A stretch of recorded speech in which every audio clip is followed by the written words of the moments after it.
Welcome to current affairs light YouTube channel. ఇవాళ మన క్లాస్లో రీసెంట్గా జరిగినటువంటి కరెంట్ అఫైర్స్లో ఇంపార్టెంట్ కాన్సెప్ట్ నేర్చుకుందామండి. మీకు కనుక మా ఛానల్లో ఉన్నటువంటి వీడియోస్ అండ్ ఎక్స్ప్లెనేషన్ నచ్చినట్లయితే మా ఛానల్ లైక్ చేయండి, షేర్ చేయండి అండ్ సబ్స్క్రైబ్ చేయండి. Welcome to current affairs light YouTube channel. ఇవాళ మన కాన్సెప్ట్స్ వచ్చేసి చాలా ఇంపార్టెంట్వి. మా ఛానల్ని మీరు సబ్స్క్రైబ్ చేసుకోవాలని నేను కోరుకుంటున్నాను. First ever PSUs club scope అంటాం అనమాట. స్కోప్ అంటే ఏంటి, దాని ఇంపార్టెన్స్ ఏంటి, అండ్ పిఎస్యూస్ అంటే ఏం లేదు, పబ్లిక్ సర్వే సెక్టార్ యూనిట్స్ ఏవైతే ఉంటాయో అవన్నిటిని పిఎస్యూస్ అంటాం. అంటే గవర్నమెంట్ కింద వర్క్ చేసేటువంటి అన్ని కంపెనీస్, ఆర్గనైజేషన్స్ అవన్నిటిని కలిపి పిఎస్యూస్ అంటాం. సో ఇక్కడ ఏంటంటే మన దేశంలో మొట్టమొదటిసారి పిఎస్యూస్ అన్నిటికి కలిపి కూడా, అంటే పబ్లిక్ సెక్టార్ యూనిట్స్ ఏవైతే ఉంటాయో వాటన్నిటికీ కలిపి కూడా ఒక సోషల్ ఇంటరాక్షన్ సెంటర్ అనేది ఏర్పాటు చేయడం జరిగింది. అది ఎక్కడ ఏర్పాటు చేశారు అనేది కూడా ఇంపార్టెంట్ అనమాట. అంటే ఇది చాలా చోట్ల ఏర్పాటు చేయబోతున్నారు. ఫస్ట్ టైం ఒక పిఎస్యూలు అన్నిటికీ కలిపి కూడా ఒక ఏర్పాటు చేశారు.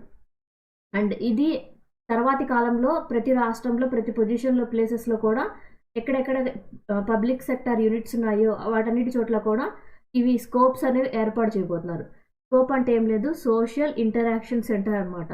సో మనం నార్మల్గా చెప్పుకునేది ఏంటంటే అందరూ కలిసే వేదికని సోషల్ ఇంటరాక్షన్ సెల్ అంటాం. సో సోషల్ ఇంటరాక్షన్ సెల్ అంటే అందరూ కలిసేది అక్కడ ప్లే గ్రౌండ్ ఏరియాస్లో, గేమ్స్ ఆడుకునేటప్పుడు, యోగా సెంటర్స్లో, మెడిటేషన్ సెంటర్స్లో, ఇలాంటివన్నీ కూడా ఒక కమ్యూనిటీని గుర్తింపుని అందరూ కలవడానికి వినియోగించే ప్లేసుల్ని మన ఇంటరాక్షన్ సెంటర్స్ అంటాం. సో ఇక్కడ ఎవరి కోసం ఏర్పాటు చేశారంటే పిఎస్యూల కోసం ఏర్పాటు చేశారు. అండ్ ఇక్కడ ప్రాజెక్ట్ ఏదైతే ఉందో అది ఎన్బిసిసి సర్వీసెస్ లిమిటెడ్ వారి ఆధ్వర్యంలో నోటెడ్ చేయడం జరుగుతుంది.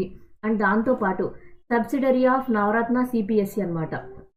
సో ఎన్బిసిసి అంటే ఏం లేదు, నేషనల్ బిల్డింగ్స్ కన్స్ట్రక్షన్ అనమాట. Nationals buildings construction corporation. So వీళ్ళు ఏంటంటే మన దేశానికి సంబంధించినటువంటి అత్యున్నతమైనటువంటి విషయాలు, అంటే గవర్నమెంట్కి సంబంధించినటువంటి ఏమైనా బిల్డింగ్స్ కానీ, రోడ్స్ కానీ, ఏమన్నా గదులు కానీ అలాంటివి కన్స్ట్రక్షన్ పరంగా ఏర్పాటు చేయాల్సిన ఏమైనా ఉంటే వాటిని ఏర్పాటు చేస్తుంటారు అనమాట. ఇది గవర్నమెంట్దే, ఈ కార్పొరేషన్ అనేది. సో వాళ్ళ సర్వీసెస్ పరంగా వీళ్ళు ఈ ప్రాజెక్ట్ అనేది చేయడం జరిగింది.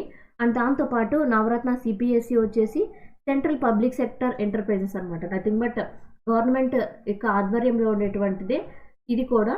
ఈ నవరత్న సిపిఎస్సి ఏదైతే ఉందో మనకి ప్రజలకి అవసరమైనటువంటి విధులని, బిల్డింగ్స్ని ఏర్పాటు చేయడానికి, అంటే ప్రజలకి అవసరమైనటువంటి మౌలిక సదుపాయాలు, ఇన్ఫ్రాస్ట్రక్చర్ ఫెసిలిటీ ఏర్పాటు చేయడంలో సిపిఎస్సి కూడా ఉంటుంది. అండ్ ఎన్బిసిసి ఇండియా లిమిటెడ్ ఇవి కలిసి ఈ యొక్క ప్రాజెక్ట్ అనేది చేయడం జరిగింది. అండ్ ఈ ప్రాజెక్ట్ ఓవరాల్ కాస్ట్ ఎంత అంటే న్యూఢిల్లీలో ఏర్పాటు చేయడం జరిగింది ఫస్ట్ టైము. అది 9 కోట్ల రూపాయలతోటి ఈ యొక్క క్లబ్ అనేది ఏర్పాటు చేయడం జరిగింది. సో ఇక్కడే కాదు, ఫ్యూచర్లో మనం ప్రతి రాష్ట్రంలో కూడా ఇటువంటి సోషల్ ఇంటరాక్షన్ సెంటర్స్ అనేవి ఏర్పాటు చేస్తున్నారు. అండ్ ఈ యొక్క స్కోప్ ఏదైతే ఉందో, ఈ సెంటర్ యొక్క సోషల్ ఇంటరాక్షన్ సెంటర్ ఏదైతే ఉందో దాని యొక్క చైర్మన్గా ఎవరు వర్క్ చేస్తున్నారంటే సందీప్ కుమార్ గుప్తా గారు. అండ్ వైస్ చైర్మన్గా బ్రజేష్ కుమార్ ఉపాధ్యాయ గారు ఈ యొక్క స్కోప్ సెంటర్ ఏదైతే ఉందో దానికి వైస్ చైర్మన్గా వర్క్ చేస్తున్నారు. సో మనం ఇప్పుడే చెప్పుకున్నాం, సోషల్ ఇంటరాక్షన్ సెంటర్స్ అంటే అవి అందరూ కలవడానికి ఉపయోగించేటివి అనమాట.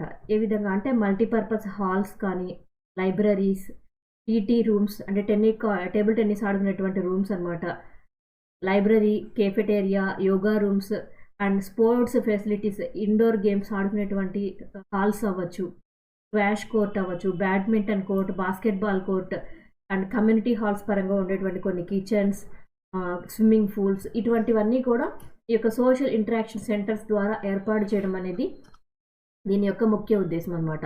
అంటే ప్రజల కోసమే ఇటువంటివి ఏర్పాటు చేస్తూ ఉంటారు. Mahindra's 1200 crore hybrid energy project అనమాట. అంటే మహీంద్రా వాళ్ళకి సంబంధించినటువంటి హైబ్రిడ్ ఎనర్జీ ప్రాజెక్ట్ ఏదైతే ఉందో అది మహారాష్ట్రలో ఏర్పాటు చేస్తున్నారు. హైబ్రిడ్ ఎనర్జీ ప్రాజెక్ట్ అంటున్నారు, మళ్ళీ రెన్యూబుల్ ఎనర్జీ ప్రాజెక్ట్ అంటున్నారు. ఇందులో ఇంపార్టెన్స్ ఏంటంటే ఈ హైబ్రిడ్ ఎనర్జీ ప్రాజెక్ట్ ఏదైతే ఉందో అది పునరుత్పాదక శక్తి వనరుల నుంచి తీసుకొని వచ్చారు. సో పునరుత్పాదక శక్తి వనరులు అంటే మళ్ళీ తిరిగి ఏర్పాటు చేయగలిగాయి. నియర్లీ ఎంతవరకు అంటే 101 మెగావాట్ల ఎనర్జీ కలిగినటువంటి, అంటే విండ్ ఎనర్జీ సామర్థ్యం కలిగినటువంటిది. అంటే పవన విద్యుత్ సామర్థ్యం కలిగింది ఎన్ని మెగావాట్లు అంటే 101 మెగావాట్లు. అండ్ దానితో పాటు 52 మెగావాట్ల సోలార్ కెపాసిటీ, అంటే సౌర విద్యుత్ కెపాసిటీ కలిగినటువంటి యూనిట్లు ఎంతంటే 52 మెగావాట్ల కెపాసిటీ కలిగినటువంటి ప్రాజెక్టుగా ఈ మహారాష్ట్ర ప్రాజెక్ట్ అనేది తీసుకొని రాబడింది, మహీంద్రా వాళ్ళకి సంబంధించింది. అండ్ దీని యొక్క ప్రాజెక్ట్ మొత్తం ఇన్వెస్ట్మెంట్ ఎంత చేశారంటే 1200 కోట్ల రూపాయలు అనేది చేయడం జరిగింది. సో ప్రాజెక్ట్ ఇన్వెస్ట్మెంట్లో మన ఎంత హైబ్రిడ్ సోలార్ ఎనర్జీ ప్రాజెక్ట్ అన్నా 150 మెగావాట్లు, అందులో 101 మెగావాట్లేమో విండ్ ఎనర్జీ, 52 మెగావాట్లేమో సోలార్ ఎనర్జీ ఇందులో కంబైన్డ్గా చేస్తున్నారు అనమాట. సో ఇలా చేయడం ద్వారా ఏంటంటే 460 మిలియన్ కిలోవాట్ ఎనర్జీ ఏదైతే ఉందో అటువంటి క్లీన్ ఎనర్జీ అంటున్నామంటే అక్కడ ఎటువంటి పొల్యూషన్ అనేది రాకుండా వచ్చేటువంటి ఎనర్జీ కాబట్టి, శక్తి ఉత్పాదన కాబట్టి దాన్ని క్లీన్ ఎనర్జీ అన్నాం. అండ్ ఇక్కడ ఇనిషియేటివ్ ఏదైతే ఉందో దాని ద్వారా మహీంద్రా సుస్టన్ కంపెనీ వాళ్ళు, అంటే ఈ యొక్క మహీంద్రాకి సంబంధించినటువంటి ఈ విభాగం, ఎనర్జీకి సంబంధించినటువంటి విభాగం ఏదైతే ఉందో సుస్టన్ అనేటువంటి విభాగం వాళ్ళు మన దేశంలో ఉన్నటువంటి హైబ్రిడ్ రెన్యూవబుల్ ఎనర్జీ సెక్టార్లో వాళ్ళు ఒక మంచి ఆరంభం అనేది తీసుకొని రాబోతున్నారు. దీని ద్వారా ఏంటంటే మన దేశంలో వచ్చేటువంటి CO2 ఎమిషన్స్ ఏవైతే ఉన్నాయో వాటిలో 4,20,000 వరకు టన్నుల వరకు కూడా కార్బన్ ఎమిషన్స్ అనేవి, CO2 కార్బన్ డైఆక్సైడ్ ఎమిషన్స్ ఏవైతే ఉంటాయో ఆ ఎమిషన్స్ అనేవి తగ్గించడానికి ఈ యొక్క ప్రాజెక్ట్ ద్వారా కృషి చేస్తూ ఉన్నారు. అండ్ ఈ ప్రాజెక్ట్ ఏంటంటే మహారాష్ట్రకి సంబంధించినటువంటి హైయెస్ట్ హైబ్రిడ్ ఇనిషియేటివ్స్గా తీసుకొని రాబడింది. సో ఇలాంటివి ఎందుకు చేస్తున్నారంటే గవర్నమెంట్ వాళ్ళు కలుషితాలను తగ్గించి గ్లోబల్ వార్మింగ్ని తగ్గించడం కోసమే విండ్ ఎనర్జీ వైపు, సోలార్ ఎనర్జీ వైపు గవర్నమెంట్ ప్రజలను మళ్లించడానికి ఇటువంటి ప్రాజెక్టులకి ఎక్కువగా పర్మిషన్లు ఇచ్చి ప్రజల్ని ఇటువంటి హైబ్రిడ్ ఎనర్జీ వైపు మళ్లిస్తూ ఉన్నారనమాట. అంటే రెన్యూబుల్ ఎనర్జీ సోర్సెస్ని ఎక్కువగా వినియోగించుకునేలాగా ప్రజల్ని, కంపెనీస్ని ప్రోత్సహిస్తూ ఉన్నారు. జెమ్ అంటే ఏం లేదు, గవర్నమెంట్ ఈ మార్కెట్ ప్లేస్ అంటాం. సో గవర్నమెంట్ ఈ మార్కెట్ ప్లేస్ ఏదైతే ఉందో దాన్ని జెమ్ అంటూ ఉంటాం. ఈ market place nothing but online platform ద్వారా గవర్నమెంట్ వాడుకునేటువంటి ఆన్లైన్ ప్లాట్ఫామ్ని GEMగా పిలుస్తుంటారు.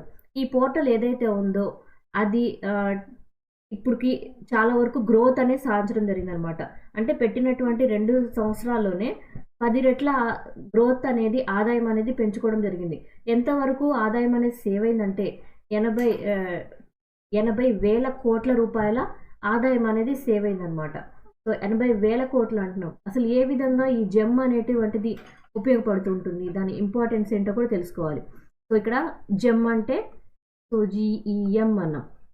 జెమ్ వచ్చినప్పుడు గవర్నమెంట్ ఈ మార్కెట్ ప్లేస్, అంటే దీని ద్వారా ఏంటంటే గవర్నమెంట్ సర్వీసెస్ ఏవైతే ఉంటాయో, గూడ్స్ అండ్ సర్వీసెస్ ఏవైతే ఉంటాయో వాటిని మనం వాడుకోవడానికి, మనమంటే ప్రజలు వాడుకోవడానికి ఉన్నదే జెమ్ అనమాట. సో ఆన్లైన్ ద్వారా ఈ యొక్క వర్కింగ్ అండ్ ఆపరేషన్స్ అనేవి చేస్తూ ఉంటారు గవర్నమెంట్ వాళ్ళు. ఇది 2021లో ఏర్పాటు చేసినప్పుడు 106 కోట్లుగా ఉన్నటువంటి ప్రాజెక్ట్ ఏదైతే ఉందో ఈ ప్రాజెక్టు ఫైనాన్షియల్ ఇయర్ 2023-24 టైం కల్లా కూడా నియర్లీ 1,106 కోట్లు, అంటే 10 రెట్లు అది పెరగడం జరిగిందనమాట.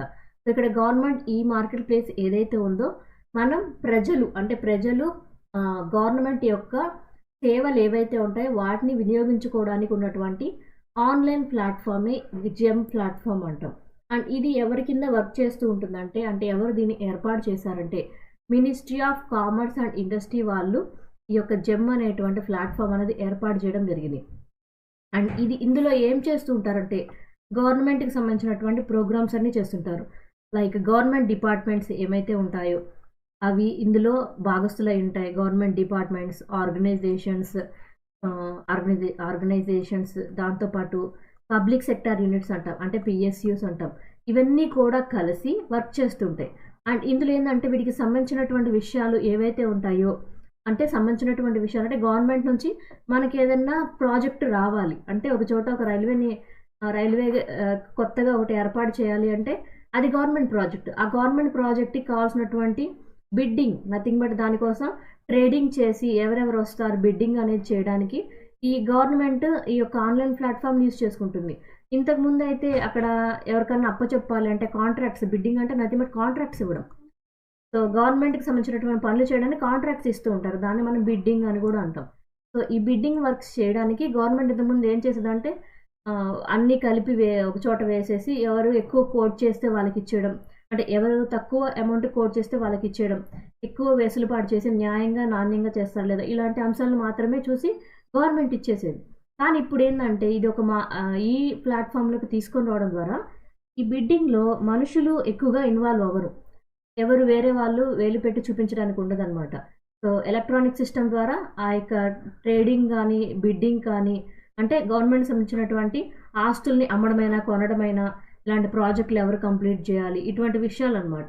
అండ్ ఏమన్నా విషయాలు అంటే గవర్నమెంట్‌కి సంబంధించినటువంటి బిల్డింగ్స్ ఏమన్నా ఉన్నాయనుకో, ఆ బిల్డింగ్స్‌ని ఆక్షన్ చేయాలి. నథింగ్ బట్ అమ్మేయడము, వాటిని అద్దెకివ్వడం ఇట్లాంటివి చేస్తూ ఉంటుంది. గవర్నమెంట్ చేసేటప్పుడు ఆ పనులు చేయాలంటే మనుషులనో, ఒక డిపార్ట్‌మెంట్‌నో నమ్మకుండా ఈ మార్కెట్ ప్లేస్ ద్వారా చేసినప్పుడు ఏందంటే అందరూ దానిలో అప్లై చేసుకుంటారు. ప్రతి ఒక్కరికి అవకాశం అనేది ఉంటుంది. అందరూ అప్లై చేసుకున్నప్పుడు గవర్నమెంట్‌కి ఎవరు కావాలో ఈ యొక్క ఆన్‌లైన్ ప్లాట్‌ఫార్మ్ ద్వారా నిర్వహించుకొని వాళ్ళకే అప్పజెప్తారనమాట. మనుషుల యొక్క మనుషుల్ని సపోర్ట్ చేయడం అట్లా ఉండకుండా. సో, ఈ ఈ యొక్క జెమ్ ద్వారా గవర్నమెంట్ యొక్క వాల్యూ అంటే తన యొక్క మార్కెట్ పొజిషన్ పెంచుకొని చాలా వరకు నిధులనేవి తగ్గించుకోవడం జరిగింది. అంటే నిధుల భారం చాలా వరకు తగ్గింది. బట్ దాని ద్వారా ఈ ప్లాట్‌ఫామ్‌ని యూజ్ చేసుకొని వాడుకునేటువంటి ఫెసిలిటీ ఉండటం వల్ల 106 కోట్ల నుంచి 11,000 కోట్ల వరకు కూడా దాని యొక్క ఆదాయం అంటే దాని యొక్క విస్తరణ అనేది జరిగింది. For watching my video. మీకు కనుక నా వీడియో అండ్ ఎక్స్‌ప్లనేషన్ నచ్చినట్లయితే నా వీడియోస్ లైక్ చేయండి, షేర్ చేయండి అండ్ సబ్స్క్రైబ్ చేయండి. మీకు నా వీడియోస్ ఏ విధంగా అనిపిస్తున్నాయో నాకు కామెంట్ సెక్షన్‌లో తెలియజేయండి. Thank you for watching my video. Thank you.